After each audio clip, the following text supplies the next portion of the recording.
Hey guys, and welcome back to the penultimate episode of 100 Heroes, your guide for collecting all heroes on your first playthrough. At this point, we are kind of in gloves-off territory when it comes to character recruitment, because in order to recruit some characters from here on out, you need to have story characters in your party.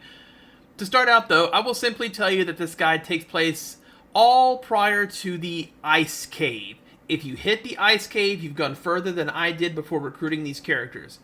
If, for some reason, these characters are not where they're supposed to be, or they will not join you, progress the story a little further, and come back later. I also want to give a quick tip about shops. Most shops have rare items in them with a percentage of spawn chance. This resets every 30 minutes. However, if you save before you check the shop, you can reload the save and effectively re-roll those dice. In particular, Treefolk Village General Store has a script, and Yarnan General Store has both a script as well as a nice mage headpiece, so if you have some time to waste, go get those. Lastly, this will assume that Marisa is in your army permanently for progression purposes. In the process of doing these, 4 story characters will join your army. So to start off, let's wrap up this cooking battle situation. Fried egg, tiger salad, and coconut water will win most battles for you. After 10 battles, which will take you a good while to accomplish, you'll be challenged by the Vice President of the Dragon Syndicate. These cooking battles can be tedious, and honestly, I just AFK'd outside of the inn and did some other stuff while waiting on them to line up. Once you get whooped by the VP, Kurtz will mention he heard about the Heaven Scroll somewhere. It is in fact in the Seaside Cavern over near Dathon.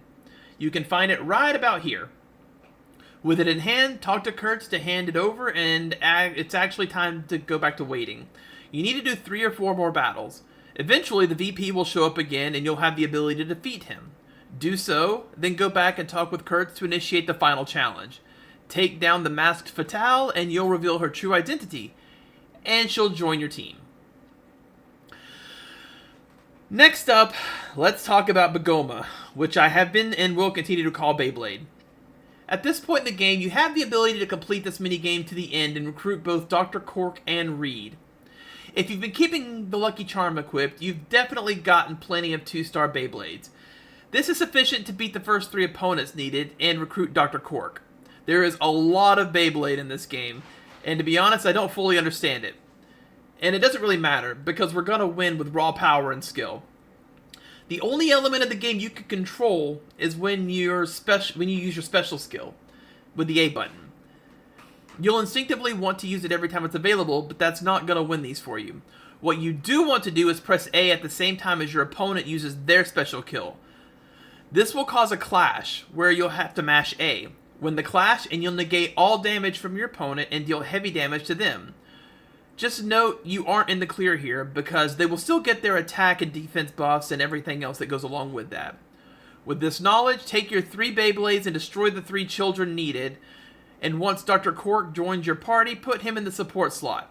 Head to the Dappled Forest first, and go past the second guard towards the back. You can get lacquered wood here, which is needed for your base, but there's also a creature that spawns here called the Seed Conqueror. It has a fairly low spawn rate, so just keep getting into battles until you encounter it, and with the Lucky Charm as well as Dr. Cork in your team, it should drop. If it doesn't, keep trying.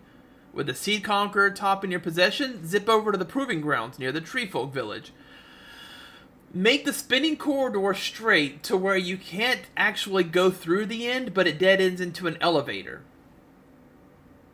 Go to that elevator and take it down. You'll be in a room with a lone treasure chest. Here, Pawn Demons can spawn. They drop your second 3-star top. With these 2 in hand, you are ready to complete the Beyblade side quest. You'll need to defeat something like 15 random people in any location you choose in order to finish this quest, so go around and slap everyone you can find. Once that's done, you'll need to rematch Reid in Dr. Cork's lab, in your base. And then, by doing that, I swear Dr. Cork said that the next challenger was in your base, but that's a bald-faced lie. The next challenger is in Defon Village, northeast of side. Head there and you'll meet up with Venom. Defeat him and begin the quest to take on the 4 elemental Spindaliers. First up is Thud in Arnside. Defeating him will net you your 3rd 3-star Beyblade, as well as all victories from here on out. Next up, head to Treefolk Village and battle Zeph.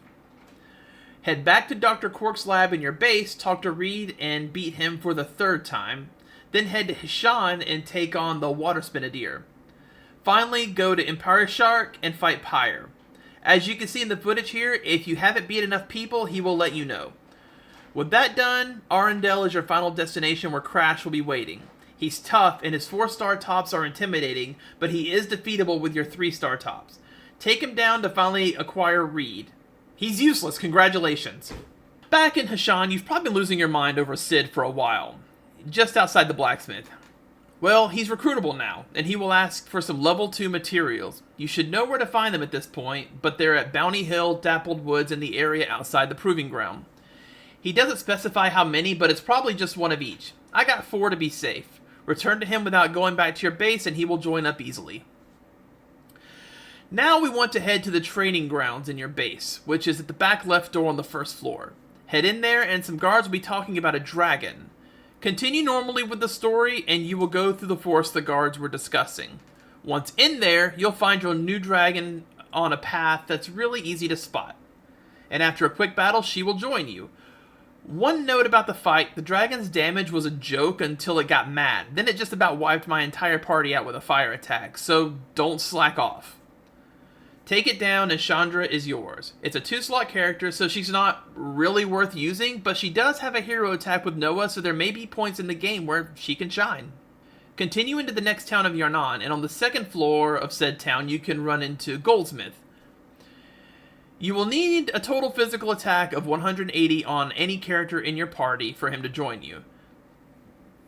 Note that as a support, he increases the capacity of your materials bag, not your item bag. Continue forward a bit, and a soldier and a child with an axe will join you. From the city that happens in, head south to West Twinhorn. You will see a dragon folk on the dock. He needs you to make $50,000 from trading posts here in town. It doesn't have to be profit, just 50,000 sold. So head to all the trading posts you can find and buy 60,000 bagels worth of trading post items just to be safe. Come back to West Twinhorn, sell them all at the trading post, go back and talk to the dragon again, and Hogan will join your team. While you're here, head into the inn and pick up Rohan for free. Now, let's head back to home base and find Marisa on the 1st floor. Talk to her and she will mention something about a griffin. Since she's locked in your party currently, let's just head straight to Altaverne. There's a man right at the entrance who will mention the griffin. He's actually talking about going to the mines, so head in there and start towards the midpoint save point, and the griffin Aleior will be there waiting. They will join you for free. After Aleior, continue through the mines, through the storage-like area towards the inn, and just west of the ladder leading to your base. Here you'll find Durlan, another free recruit. Lastly, we will head back to East Twinhorn and pick up Dalton, whom you might have seen previously but said he couldn't join you until he finished his contract. He's open now and another free recruit. And that's it. Next episode should be the finale of this character guide. I hope you've been keeping up. Thank you for watching, and if you enjoyed it, be sure to like, comment, subscribe, and all that good stuff. Did you know that I have a gaming news show podcast? There will be a link in the description for both YouTube and Spotify versions. I'll see you in the next one. Deuces, dummies.